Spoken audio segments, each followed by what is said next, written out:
Dear students, मैं doctor Seema Arora, associate professor in chemistry, Pandit Naval Kishore Sharma, government PG college Dausa.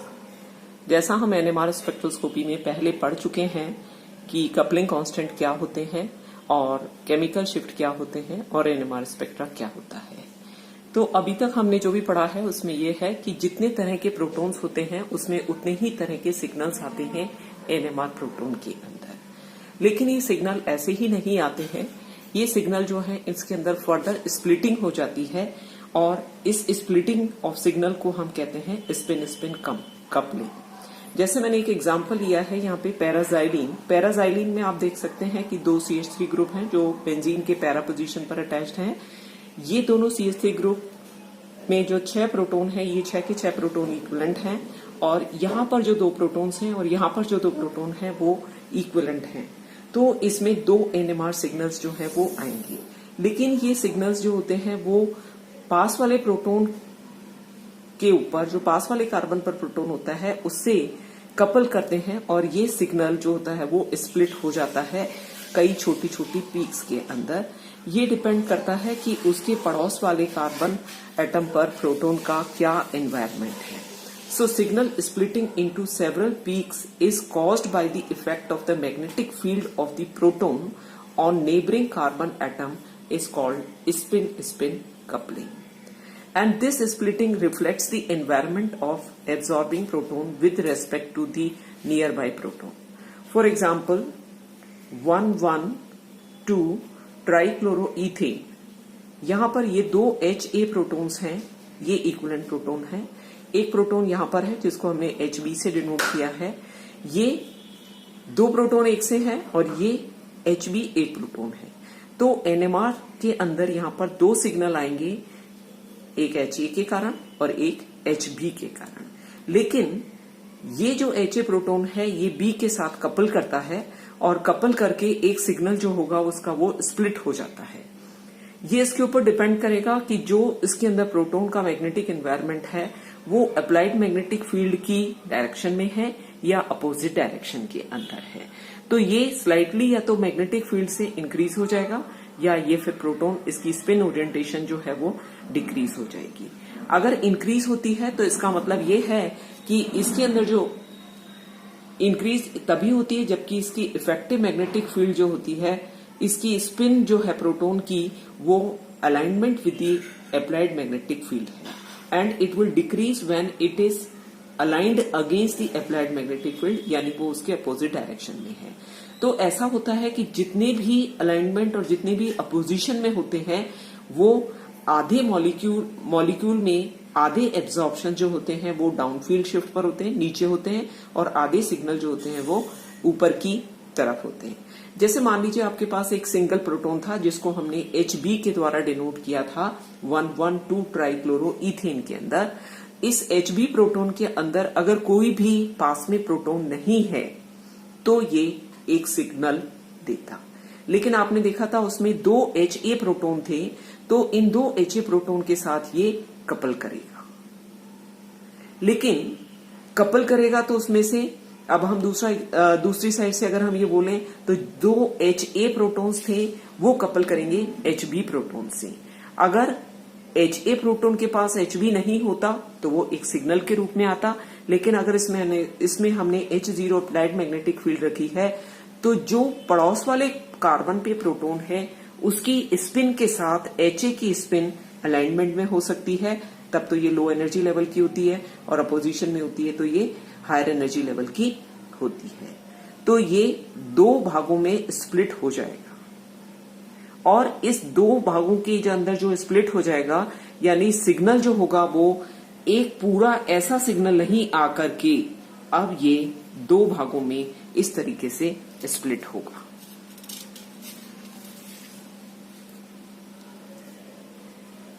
और जो Ha proton था अगर उसके पास Hb प्रोटॉन नहीं होता तो वो एक सिग्नल के रूप में आता, लेकिन अब ये Hb प्रोटॉन क्या करेगा, 2 Ha प्रोटॉन के साथ कपल करेगा और कपल करने में जो 2 इसके प्रोटॉन्स हैं वो दोनों अलाइनमेंट में हो सकते हैं अप्लाइड मैग्नेटिक फील्ड के, या अपोजिट डायरेक्शन में हो सकते हैं जो इस लेवल को डिनोट कर रहा है, और ऐसी पोजीशन भी हो सकती है कि एक प्रोटॉन जो है वो उसके अलाइनमेंट में हो, दूसरा अपोजिशन में हो, एक पहला वाला अपोजिट डायरेक्शन में हो और दूसरा वाला अलाइनमेंट डायरेक्शन में हो। तो अगर पड़ोस में दो प्रोटॉन हैं तो चार तरह के कॉम्बिनेशंस हो सकते हैं, जिसमें दो कॉम्बिनेशंस तो इक्विवेलेंट होंगे। एक कॉम्बिनेशन ये है, दो ये इक्विवेलेंट कॉम्बिनेशन है, और एक कॉम्बिनेशन ये है। ये दोनों एक ही जगह पर एब्जॉर्प्शन देंगे तो इनकी इंटेंसिटी क्या होगी, डबल होगी। अगर इसकी इंटेंसिटी 1 है तो इसकी 2 होगी और इसकी 1 होगी। इसको हम एक और एग्जांपल से अच्छी तरीके से समझ सकते हैं, जैसे 1,1 डाइक्लोरोईथेन। 1,1 डाइक्लोरोईथेन, यहां पर मिथाइल के 3 प्रोटॉन्स हैं जिनको ए के द्वारा डिनोट किया गया है।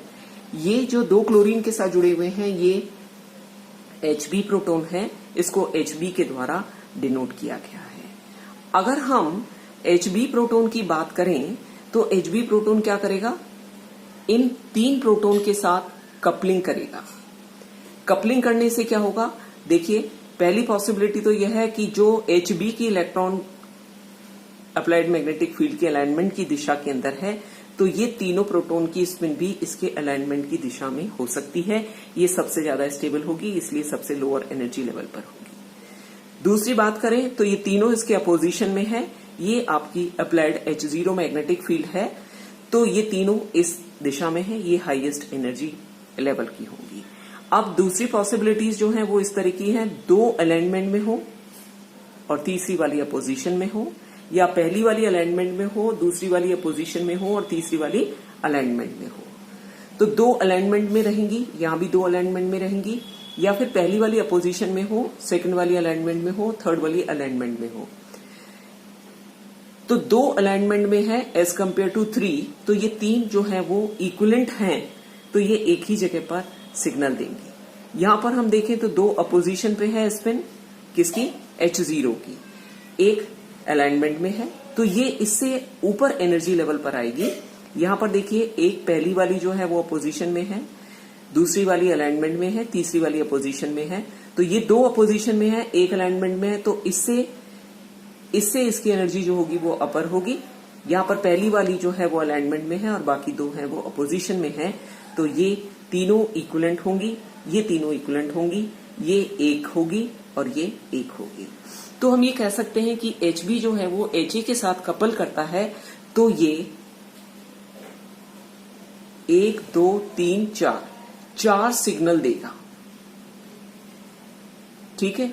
और अगर ये Ha नहीं होता तो Hb क्या करता, सिर्फ एक सिग्नल देता। इसी तरीके से ये Ha जो है वो Hb के साथ कपल करेंगे। ये तीनों तो इक्विवेलेंट प्रोटॉन है, तो ये तीनों एक ही जगह पर आएंगे, लेकिन ये इसके साथ जब प्रोटॉन के साथ कपल करेगा तो इसकी एक स्पिन होगी, ये एक स्पिन अलाइनमेंट में हो सकती है और दूसरी पॉसिबिलिटी इसके अपोजिशन में हो सकती है। तो ये एक सिग्नल जो है वो 2 भागों में बंट जाएगा, तो इसके कारण ये वाला 4 भाग में बंट जाएगा, एक सिग्नल 4 भाग में स्प्लिट हो जाएगा, जिसको हम कहते हैं क्वाड्रेट। और इसकी इंटेंसिटी कितनी होगी, 1:3:3:1, 1 1 3 गुना और ये 3 गुना। जब ये वाले प्रोटॉन A B के साथ कपल कर रहे हैं तो 2 पॉसिबिलिटीज हुई आपके पास, और 2 पॉसिबिलिटीज में दोनों की बराबर की संभावना है, तो 1:1 रेशियो में होगी। अब हम इसको एक और एग्जाम्पल लेते हैं तो आपको और भी ज्यादा क्लियर होगा। 1-क्लोरोईथेन। 1-क्लोरोईथेन के अंदर आप देखिए ये 3 वही मिथाइल वाले प्रोटॉन है जिसको A के द्वारा डिनोट किया गया है, ये 2 B प्रोटॉन है और यहाँ पर एक C है। तो हम देख ले पहले कि 2 टाइप के प्रोटॉन है, A टाइप के प्रोटॉन्स और B टाइप के, तो 2 सिग्नल आएंगे। अब इन सिग्नल्स में स्प्लिटिंग कैसे होगी, इनकी स्पिन स्पिन कपलिंग कैसे होगी, वो हमें देखना है। तो ये दोनों प्रोटॉन अगर इससे कपल करते हैं तो यहाँ 3 प्रोटॉन है, तो ये देखिए 3 अलाइनमेंट में आ सकते हैं, पहली संभावना जो लोएस्ट एनर्जी लेवल के होंगे, तीनों अपोजिशन में है इसकी स्पिन, ये हाईएस्ट एनर्जी लेवल का होगा।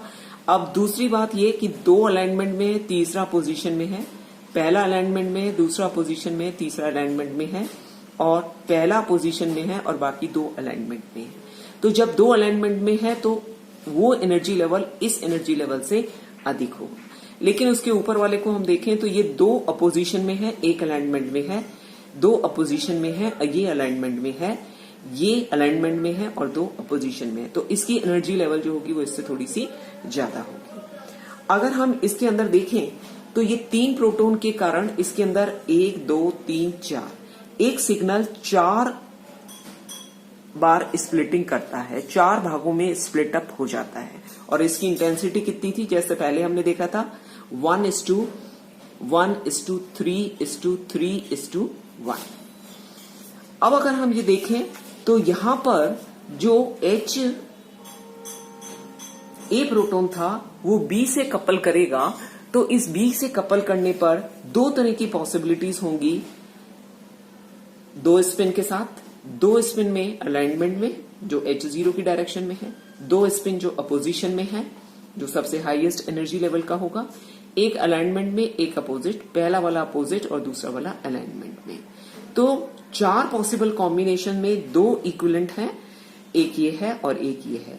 तो इसकी जो कपलिंग होगी वो किस रेशियो में आएगी, 1:2:1। तो हम ये कह सकते हैं कि जब 3 प्रोटॉन पास में होते हैं तो एक सिग्नल 4 में स्प्लिट हो जाता है, जिसे हम क्वार्टेट कहते हैं। और जब ये वाला इससे कपल करता है, इसमें 2 प्रोटॉन है, तो ये 3 भागों में स्प्लिट हो जाता है, जिसको हम कहते हैं ट्रिपलेट। तो हम जर्नल एक एनालिसिस ये निकाल सकते हैं कि अगर पड़ोस वाले कार्बन एटम पर n नंबर ऑफ प्रोटॉन है तो हमेशा जो सिग्नल है वो n+1 पीक के अंदर स्प्लिट होता है। जैसे यहां पर आप देख लीजिए, ये 3 प्रोटॉन है, तो ये किस में स्प्लिट अप होगा, क्वार्टेट में स्प्लिट होगा, जिसकी इंटेंसिटी कितनी होगी, 1:3:3:1।